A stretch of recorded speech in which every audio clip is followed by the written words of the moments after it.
Good evening, everyone, from Chicago O'Hare International Airport. After a lengthy 5-hour layover here, it's time to jump on my last flight of the day back home to Champaign.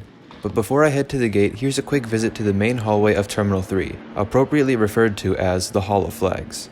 The flags that are displayed here are all of the countries currently served non-stop from Chicago by American Airlines. And of course, it wouldn't be a visit to Terminal 3 without admiring the huge University of Illinois logo, which is where I'll be attending school starting in August.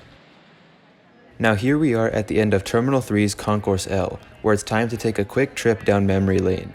At present, these here are gates L10A, B, and C, but just a few years back, these all used to be one big gate used for wide-body aircraft. In fact, I flew on board a Qatar Airways Boeing 777 from this very gate back in 2013. Yes, you heard that right. During their first few months of operations in Chicago, the Qatar Airways flights would initially arrive into Terminal 5. Then about 2 hours prior to departure, the aircraft would be towed over to this gate in Terminal 3, where passengers would board the outbound flight back to Doha. I was able to capture this movement once, however the quality is depressingly bad.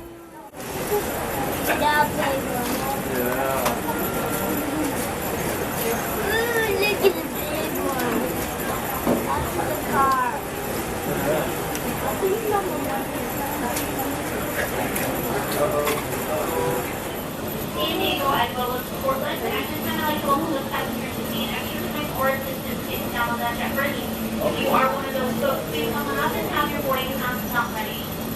Once again, ladies and gentlemen, we are boarding flight 245 non-stop service to Las Vegas, continuing on to San Diego and Portland. Long story short, Qatar Airways dropped American Airlines as their ground handling company in 2014, and as a result, the airline's operations in Chicago were suddenly consolidated to Terminal 5, and it's remained that way ever since. Nowadays, Iberia and Japan Airlines are the only two international airlines with departures from Terminal 3. However, their flights depart from Concourse K.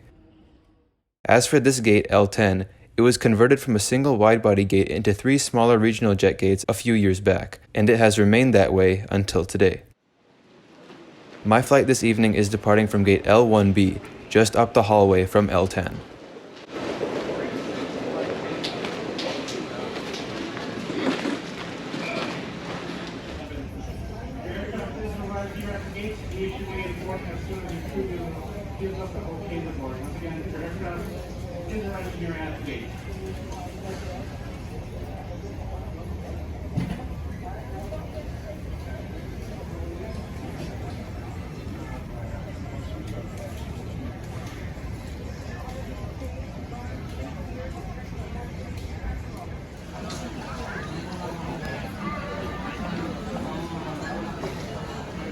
How's it going? How's it going, sir? There you go.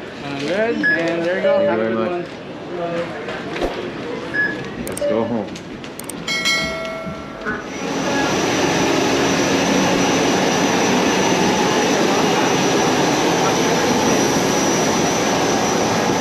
Hello, welcome. Watch your head, okay? Thank you, sir. I've reviewed the American Embraer 145 countless times, so it should come as no surprise that this is the only aircraft in the entire fleet with an all-economy class cabin. There are 50 seats in a 1-2 layout, and I'll be seated in 11A for this short 25-minute flight back home. Good evening, ladies and gentlemen, and welcome aboard your American Airlines flight to Champaign. Each seat on the Embraer 145 comes with a large tray table, and below that in the seat pocket you'll find the safety card, magazine, which has since been discontinued by American, and the air sickness bag. Legroom on these small Embraer 145s is great, perfectly fine for short flights like this. Just above the seat you'll find a reading light, flight attendant call button, and personal adjustable air nozzles. Upon boarding, each passenger gets handed a sanitizing towelette because, you know, we all hate germs.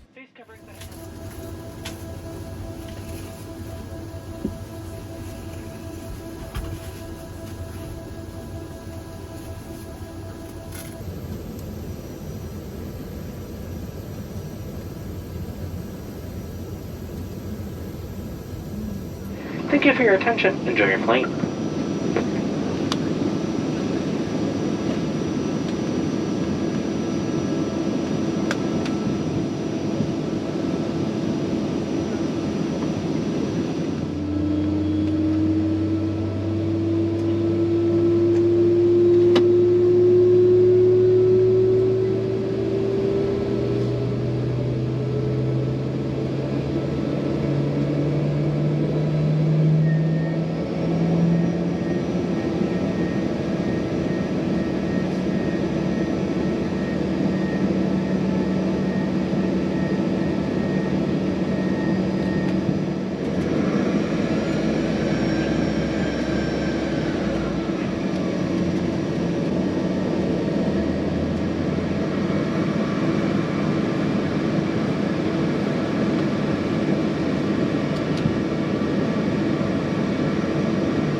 Ladies and gentlemen, we will be departing shortly. Flight attendant, please prepare the cabin for departure.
Because of the flight's super short length, no in-flight service was provided. The Embraer 145 is mainly used on short commuter flights like this and does not feature Wi-Fi, power outlets, or any form of in-flight entertainment. American has over 100 Embraer 145s in their fleet, and the average age of the fleet is a staggering 19 years old. Because of their old age, I have heard many rumors that the Embraer 145 will be phased out of the fleet sometime soon.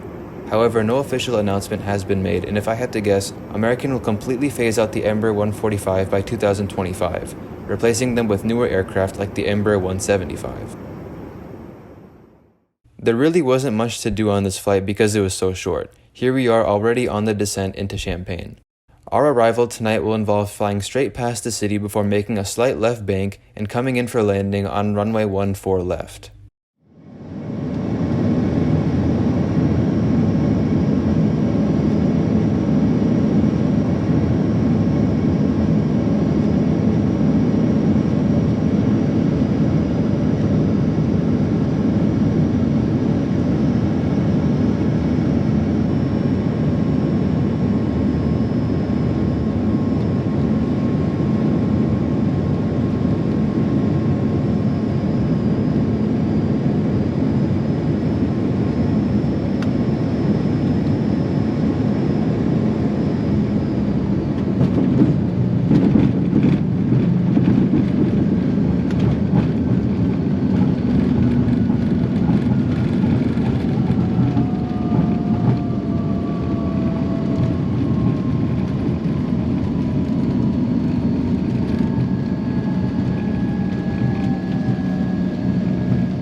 908, and you may not use your cell phones. Now really, there's not much to recap regarding this flight. The aircraft and seat were in perfect shape, our flight attendant was super awesome, and in general, despite a few bumps, it was a nice short ride down to Champaign.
Well, ladies and gentlemen, can you believe it? We are back in Champaign.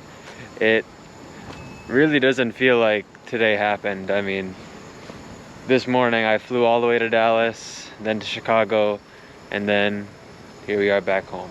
So that does it for this quick adventure, 3 flights in 1 day. I hope you all enjoyed watching today's video and the other previous 2 trip reports. And again, be sure to leave a like if you enjoyed, subscribe if you're new, and I'll see you all in the next one. Goodbye. Now, where's my car at?